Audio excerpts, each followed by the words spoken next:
Hey, thank you. Hey, les 17 ans, faites du bruit pour Jésus ce soir. Yes! Hey! Hillsong Paris, on est là. Yes! On est là. Puis on vous aime. On aime Paris, sérieusement. On a visité un peu de la ville, puis on est déjà en amour. Oui, parce que si t'es pas deviné, on est Québécois. Hein? Oui. Vous aimez l'accent? On vous aime, on vous aime. Hey, avant de prendre place, on veut juste prendre quelques instants. C'est notre 3e service aujourd'hui. Ouais. Et on va paraître comme des grands fans, mais on est des grands fans aussi. Oui, vraiment. On veut simplement honorer vos pasteurs. Est-ce qu'on peut faire du bruit pour Pasteur Brandon, Pasteur Pasteur Brandon Camille? et Camille.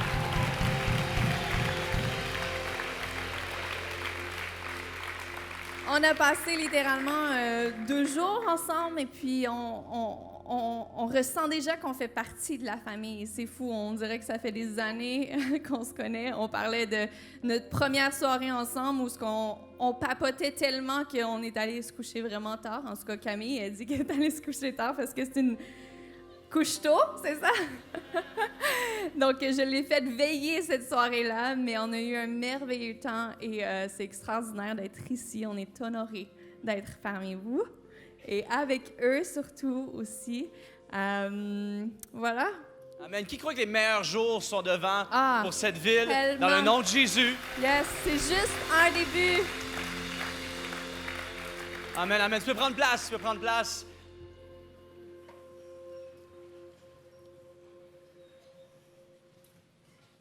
C'est un honneur pour nous d'être ici ce soir. Moi et Andréel sommes dans le ministère ensemble. On sert Dieu ensemble en tant que couple, jamais un sans l'autre, depuis maintenant plus de 7 ans, même 10 ans. Et puis, c'est vraiment un honneur d'être ici ce soir. Et on veut vous préparer. C'est un cœur à cœur ce soir. Ouais. On Vraiment. va ouvrir nos cœurs. On va partager des choses par lesquelles on croit peut ouvrir des portes et ouvrir ton cœur vers la guérison que Dieu veut produire dans ton cœur, ouvrir les portes vers le miracle que Dieu veut produire dans ta vie et ouvrir ton cœur vers le plan que Dieu a pour ta vie ce soir. Et on va avoir une belle soirée. Amen. Ça va être extraordinaire. Yes. Ça va être un truc de ouf. Je commence à avoir votre accent. Non, je suis pas encore rendue là. Je te kiffe. En passant, si... je te kiffe. Ça vient d'où, ça? J'aime ça, je le ramène au Québec, c'est certain. Je ramène ça, je vais dire ça, ils vont rien comprendre. Mais juste pour vous démélanger un peu, je crois qu'on m'a appelé Ellie ou Andréel. Vous pouvez m'appeler comme vous voulez, Ellie ou Andréel. En fait, c'est que mon nom, c'est Andréel. Mais j'ai voyagé, on a été en Australie, puis les Australiens trouvaient ça un peu trop compliqué, donc ils m'ont renommé et puis ça a resté. Donc Ellie ou Andréel, vous choisissez ce que vous voulez, mais on va arrêter de parler et on va rentrer dans la parole de Dieu parce que c'est ce qu'il y a de vrai. Amen? Amen. Vous êtes prêts pour la parole ce soir? Yes. Allons-y. Donc on va lire ensemble 2 Corinthiens 12, 7 à 9, qui dit « Dieu m'a imposé une épreuve qui, telle une écharde, tourmente mon corps. Au sujet de cette épreuve, j'ai prié par 3 fois le Seigneur de l'éloigner de moi. Mais il m'a répondu, ma grâce te suffit. C'est dans la faiblesse que ma puissance se manifeste pleinement. C'est pourquoi je me vanterai plutôt de mes faiblesses, afin que la puissance de Christ se repose sur moi. » Et le titre de notre message ce soir, c'est « L'épreuve à la rencontre de Dieu. » L'épreuve à la rencontre de Dieu. L'épreuve à la rencontre de Dieu, car aucune épreuve est à l'épreuve de Dieu. Amen. Amen. Je vais t'inviter à courber la tête et fermer les yeux avec nous. On va prier ensemble avant de commencer. Seigneur Père, merci pour ces prochains instants. Merci pour ta parole qui va être proclamée ce soir dans ce théâtre. Je prie pour chacune des vies ici. Seigneur Dieu, tu as un plan pour chacun d'entre nous et tu as une parole spécifique pour chacun d'entre nous ici. Parle ce soir, que ton esprit puisse agir ce soir comme jamais, Seigneur Père. Nous voulons sortir d'ici d'une façon différente dont nous sommes entrés. Et toute la gloire va à toi. Et Hillsong Paris dit Amen. On peut faire du bruit pour notre Sauveur une dernière fois ce soir.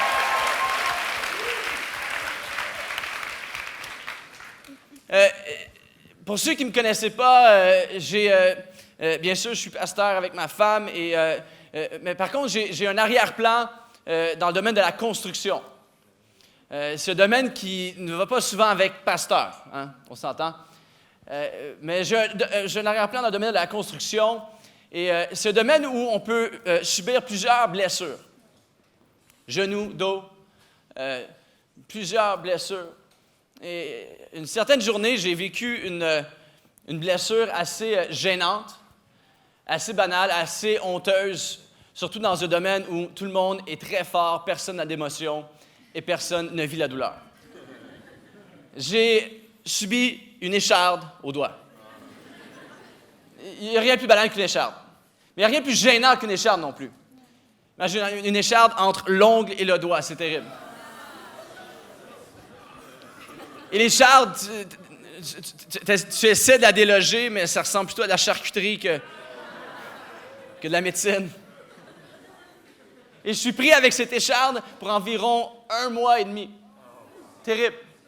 Chaque petit mouvement, chaque petit instant, les plus banals de la vie, ouvrir une porte, serrer la main à quelqu'un, prendre un verre, faire un high five, dire « Ah non, c'est correct ». Chaque petit moment devient gênant, désagréable. Et on s'entend que j'étais pas pour appeler mon patron et dire hey, « je ne peux pas rentrer aujourd'hui, j'ai une situation gênante, j'ai une écharde au doigt ». C'est une écharde, c'est banal.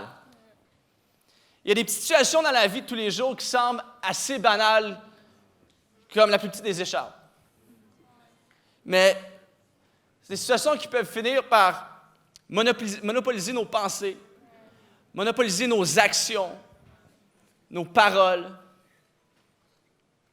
Des petites situations qui peuvent affecter le restant de nos journées, même voire des semaines, des mois ou des années. Des situations qui semblent banales, qui deviennent gênantes et qui se transforment en épreuves. Qui peuvent sembler pénibles et interminables. On vit tous des épreuves à un certain moment dans notre vie et certaines même plus marquantes que d'autres. Et dans le texte qu'on vient de lire, on voit Paul qui parle d'une épreuve assez marquante pour lui.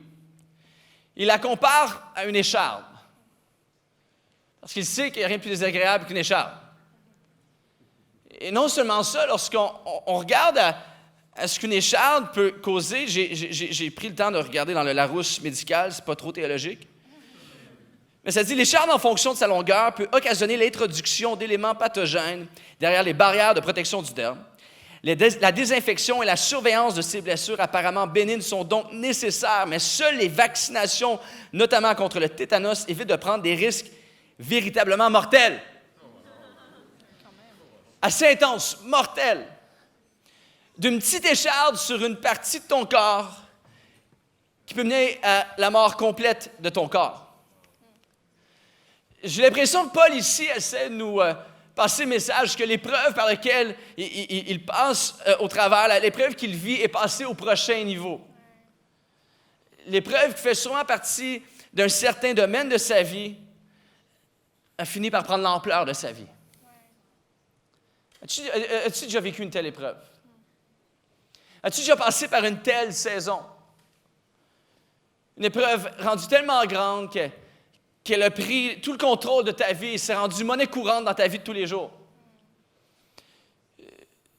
Une épreuve qui fait partie de ton discours maintenant de tous les jours, où les gens commencent à t'identifier selon le discours de ton épreuve. Peut-être même que tu es le type de personne qui en fait des blagues pour camoufler les blessures profondes ou plus profondes de ton âme. Et tu es trahi par toi-même. T'as-tu déjà senti consumé, contrôlé, envahi par l'épreuve? Où tu cries à Dieu et que tu as l'impression que chaque parole qui sort de ta bouche rebondissent dans les courroies, les parois d'éternité. Rebondissent aux oreilles de Dieu et reviennent sans réponse. Je suis certaine justement que si on s'assoyait ensemble avec un café, autour d'un café, on pourrait être étonné de voir toutes les épreuves que chacun et chacune d'entre nous avons surpassées. Et puis, dans le texte de Paul ici, quand on étudie le texte en profondeur, on ignore ce que Paul vivait exactement. Si c'était littéralement une écharde ou si c'était plus une difficulté émotive, spirituelle. Et justement, dans d'autres traductions de la Bible, il parle de blessures, de souffrances, de soucis, de tentations. Donc, je suis certaine aujourd'hui, alors qu'on lisait ce texte-là, qu'il y a une raison du pourquoi on ne sait pas vraiment ce que Paul vivait. C'est parce que je suis certaine, au plus profond de moi, qu'il voulait qu'on s'associe tous et qu'on apprenne tous de son histoire.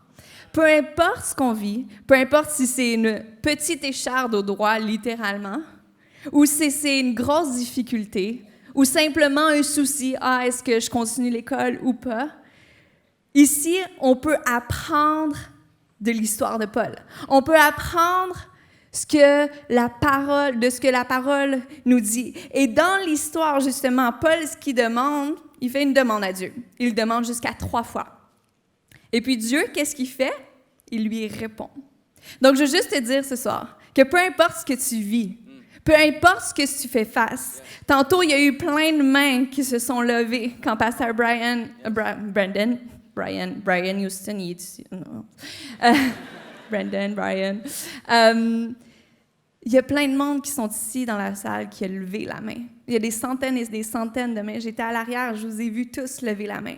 Mais je veux juste te dire que ce soir, Dieu a une réponse. Ce soir, Dieu a une réponse pour ta situation. Ce soir, Dieu veut te répondre. Peu importe, ça fait combien de temps que tu es dans cette situation-là, peu importe si c'est vraiment difficile ou juste une simple petite décision que tu as à prendre, Dieu a une réponse pour toi.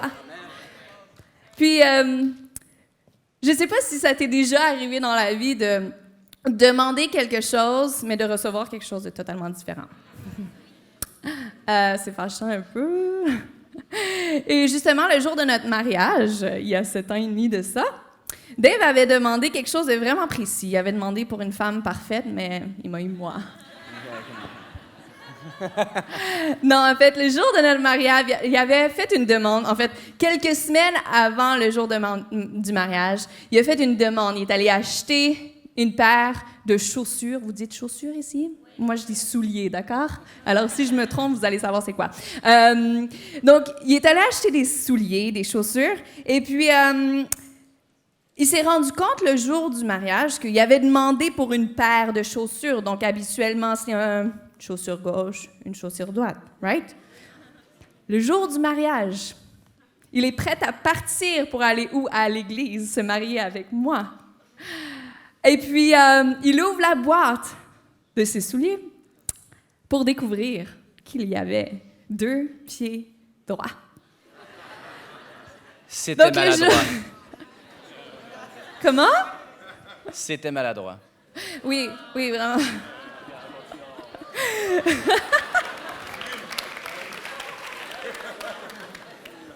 Donc, il avait demandé quelque chose de spécifique au vendeur, au magasin, mais le vendeur lui a donné quelque chose de totalement différent. Donc, ce qui a fait que cette journée-là, c'est pas la mariée qui est arrivée en retard, mais le marié au mariage.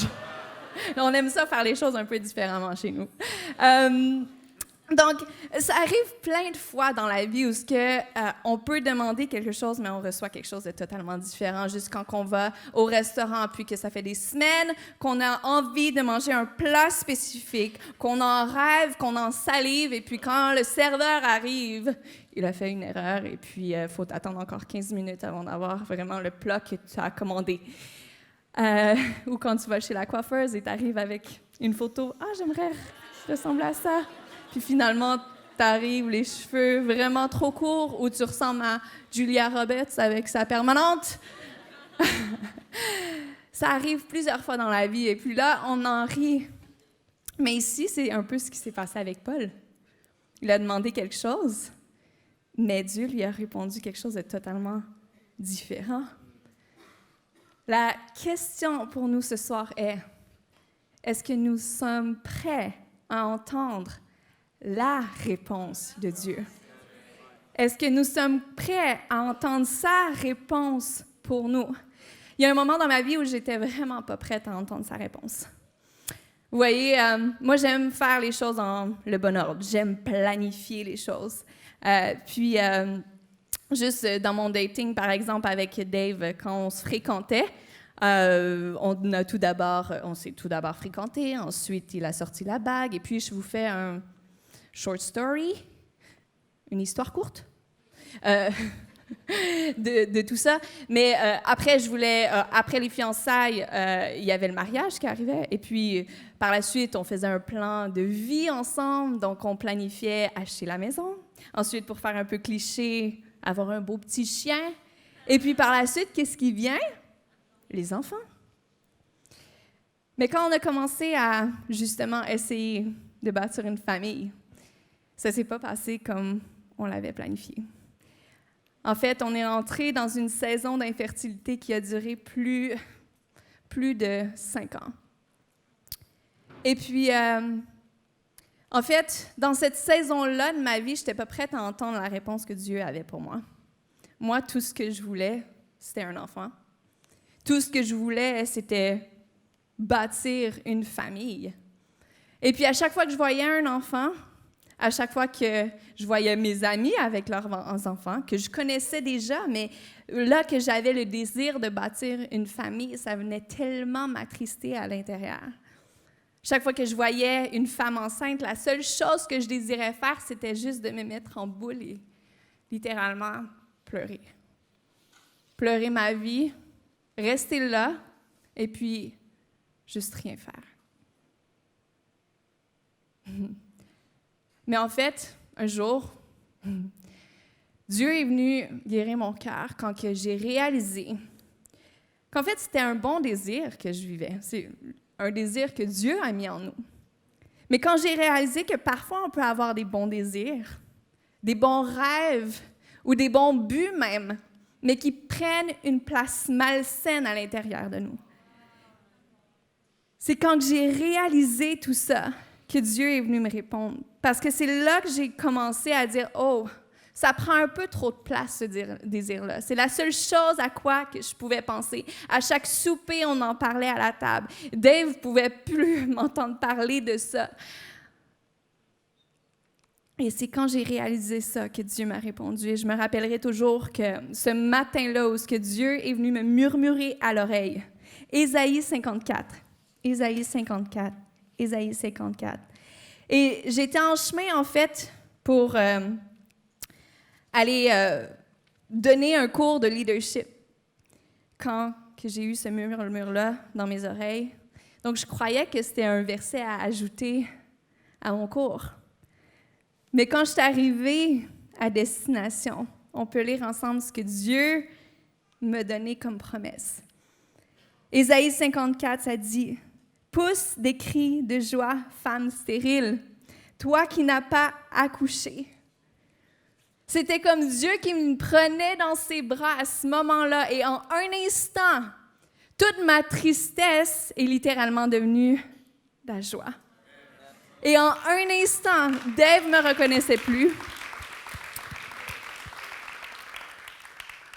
Vous voyez, moi, tout ce que je désirais, c'était d'avoir des enfants. Je croyais que c'était ça qui allait me rendre heureuse. Mais en fait, Dieu a tout fait basculer en un instant. Les gens ne me reconnaissaient plus, je ne me reconnaissais plus. Et Dieu a en fait réalisé en moi Job 9:10 qui dit « Il fait des choses extraordinaires que personne ne peut comprendre. Ses actions magnifiques, personne ne peut les compter. » Et ça, c'est ce qu'il veut pour vous ce soir. C'est ce qu'il veut pour chacun de nous ici. C'est ce qu'il veut pour la ville de Paris. C'est ce qu'il veut dans nos vies.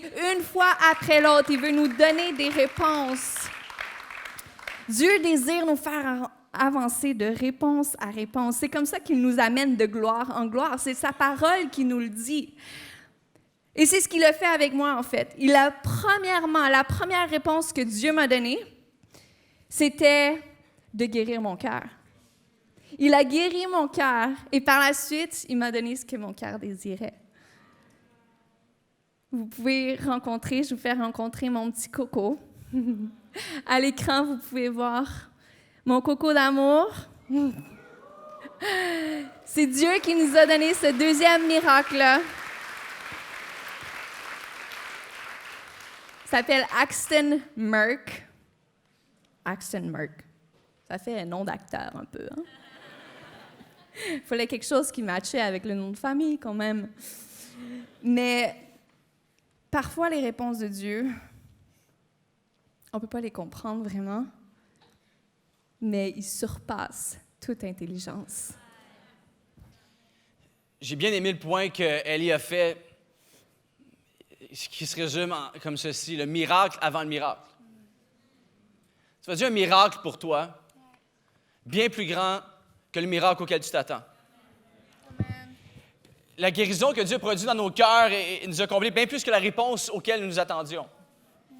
Et tu vois, la façon dont Dieu fonctionne, c'est que Dieu, étant créateur de l'univers, étant celui qui détermine toutes choses, a toujours la provision à ton épreuve bien avant que tu vives ton épreuve.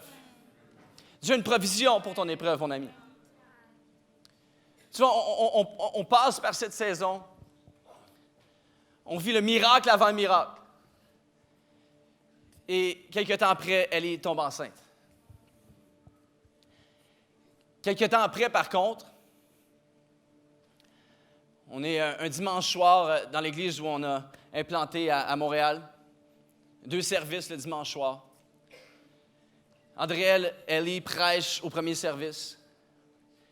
Et vers la fin de son message, une hémorragie majeure. Elle est enceinte de quelques semaines seulement. Les gens ne sont pas au courant. Et puis, elle termine son message, elle fait son appel. Elle va derrière. Moi, je cours derrière, je vais la voir. Elle me dit, je crois qu'on a perdu le bébé. Maintenant, à cet instant-là, notre monde s'est écroulé. Je ne sais pas si tu connais le chant, Seigneur, tu l'as donné, Seigneur, tu l'as repris. Mais c'est dans ces instants-là que les paroles prennent vie.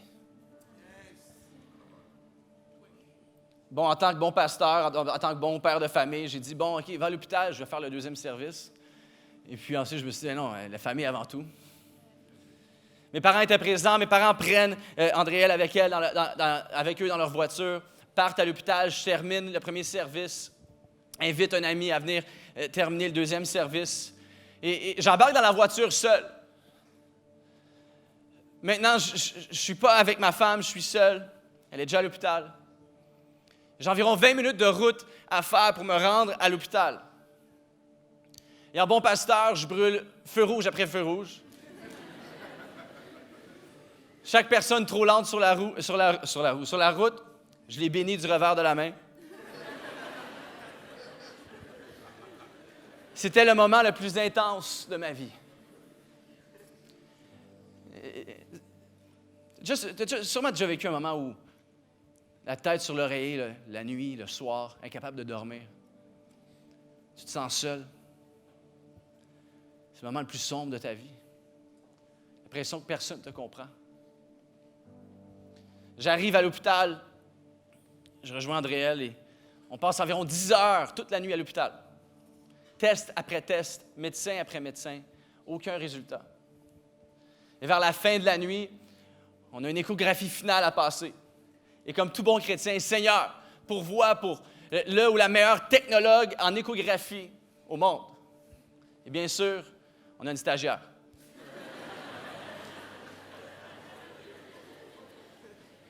On est dans la salle pendant environ 45 minutes à chercher pour ce petit miracle minuscule, sans résultat. Et la jeune dame s'apprête à fermer son écran. Et moi, je suis derrière, hésitant à ne pas intervenir, car je suis pasteur, je ne suis pas technologue en échographie, en radiologie. Dans le coin de l'écran, je vois un point blanc. Et en bon québécois, je m'écris « Il est là! » Et elle me dit « Ah, je ne suis pas sûr. » Ce qui veut dire « Je ne suis pas trop sûr. » Donc, je lui dis « Non. Il est là. » On approche et Axton, notre garçon, était sain et sauf.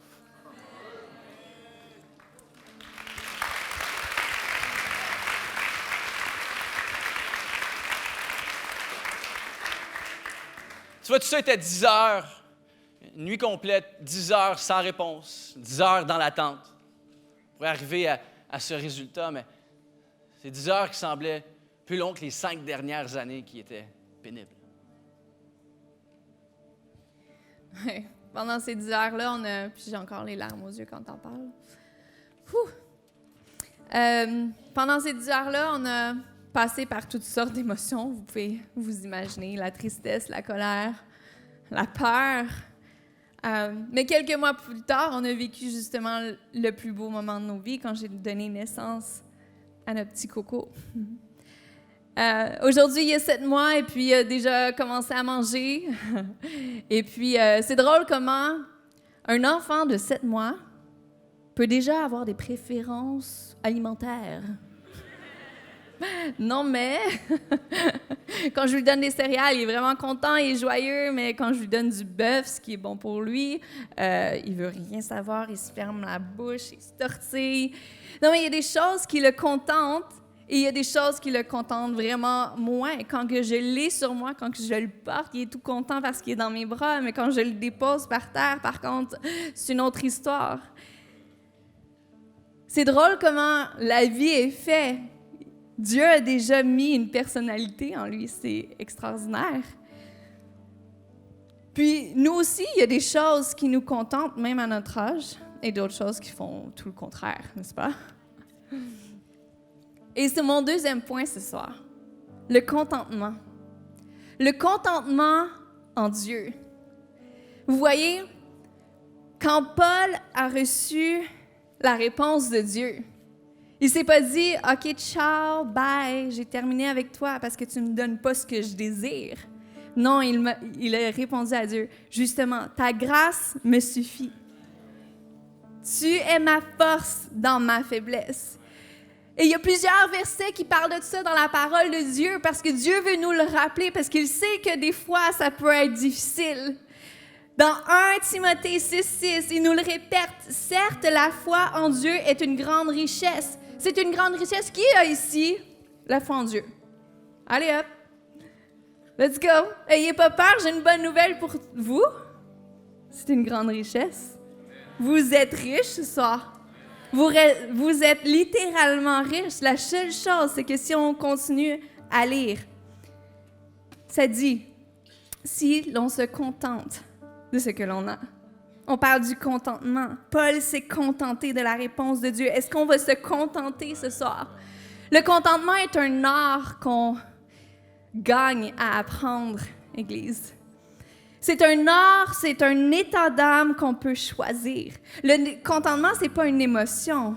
C'est une décision que l'on peut prendre à chaque jour de nos vies, jour après jour après jour. Parce que Dieu, la réponse de Dieu est toujours meilleure que qu'est-ce qu'on peut même s'imaginer. Il connaît encore plus ce qu'on a besoin que nous-mêmes pouvons savoir. C'est ça la beauté en Dieu. Parce que on est riche. Il suffit d'une chose, de se contenter de ce qu'il nous donne. C'est bien de se contenter de ce qu'il nous donne. C'est extraordinaire parce qu'on réalise que c'est pas dans l'accomplissement de ce que l'on veut, mais plutôt de réaliser que tout ce qu'on a, c'est vraiment tout ce qu'on a de besoin. La seule chose, c'est que faut pas tout baser notre contentement dans les choses qu'on a.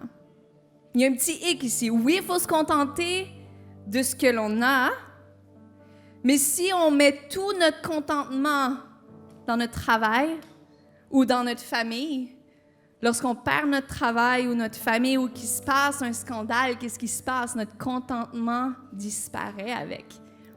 Donc, ce qui est important ce soir, c'est comme Hébreux 13:5 nous explique, et je vous paraphrase tout ça. Ça dit, le contentement n'est pas seulement basé sur ce que nous possédons, mais sur celui que nous connaissons. Amen? Sur celui que nous connaissons. C'est lui la source de notre force. C'est lui la source de tout ce qu'on a besoin. Et ma prière pour chacun de vous ce soir, puis je veux le déclarer. Je veux le déclarer pour toutes les personnes qui ont levé leurs mains, Puis je veux le déclarer aussi pour les personnes qui n'ont pas levé leurs mains, mais que vous allez faire face à des situations un jour dans votre vie. Je vais le déclarer Ésaïe 40, 31, puis on était dans la louange tantôt, puis c'est drôle parce que c'est le verset qu'il y a exactement là. Dieu, il avait planifié ce verset-là pour vous ce soir. Donc, je lis ceci. Et moi, dans ma version, c'est « Mais ceux qui comptent sur le Seigneur ». Finalement, c'est ceux qui se contentent des réponses que Dieu a. Si je paraphrase, si on rephrase le tout, ceux qui se contentent de ce que Dieu a pour nous, ceux qui se contentent de la réponse que Dieu a pour nous, qu'est-ce qui se passe? Ils reçoivent des forces nouvelles. Vous allez ressortir ici ce soir avec des forces nouvelles. Comme des ailes, vous allez vous les élancer. Vous allez courir, mais sans vous lasser.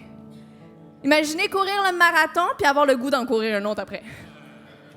C'est ça qui va se passer lorsqu'on se contente de la réponse que Dieu a pour chacune de nos situations. Vous allez vous avancer de gloire en gloire, de réponse à une autre, d'une saison à une autre, mais sans jamais faiblir.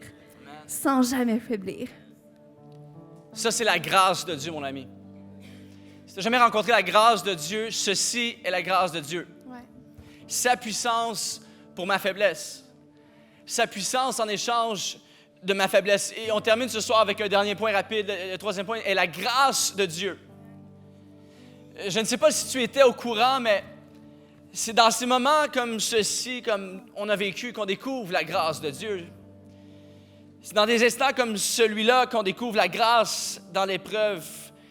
Et c'est dans ces instants que tu découvres la grâce pour ton épreuve. Dieu a une grâce spécifique, sur mesure, pour toi, pour ton épreuve à toi.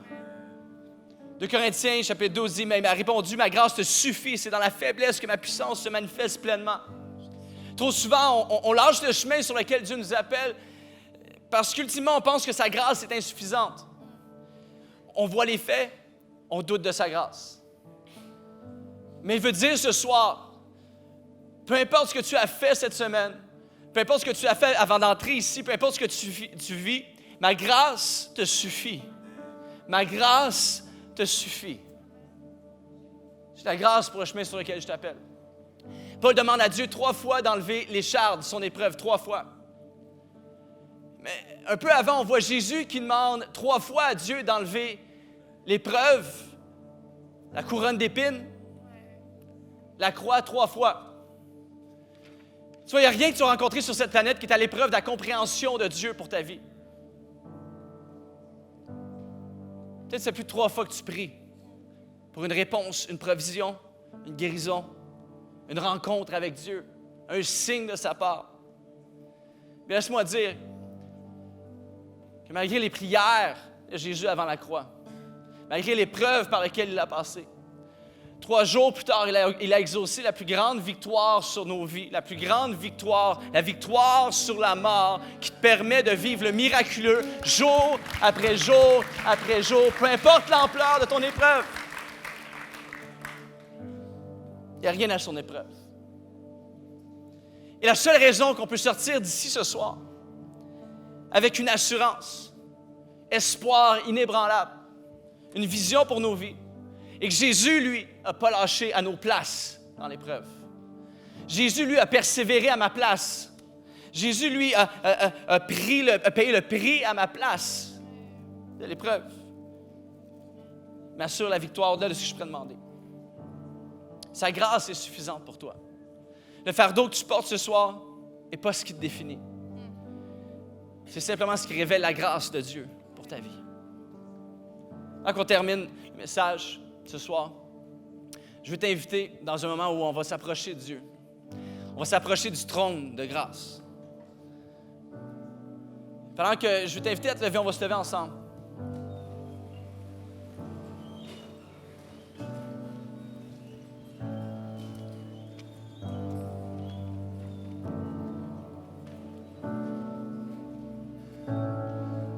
Il y a des gens partout dans cette salle. Je vais t'inviter à fermer les yeux. Des gens partout dans cette salle qui vivent des saisons par lesquelles Peut-être même que personne n'est au courant dans ton entourage. Tu recherches une réponse de la part de Dieu. Tu recherches la guérison, la provision de la part de Dieu. Eh bien, ce soir est ta rencontre avec le miraculeux. Dieu a une réponse pour toi ce soir qui surpasse ce que tu pourrais même lui demander. Alors, si tu es ici ce soir et tu as levé ta main un peu plus tôt pour une réponse à ta prière, je t'invite déjà à lever ta main vers le ciel.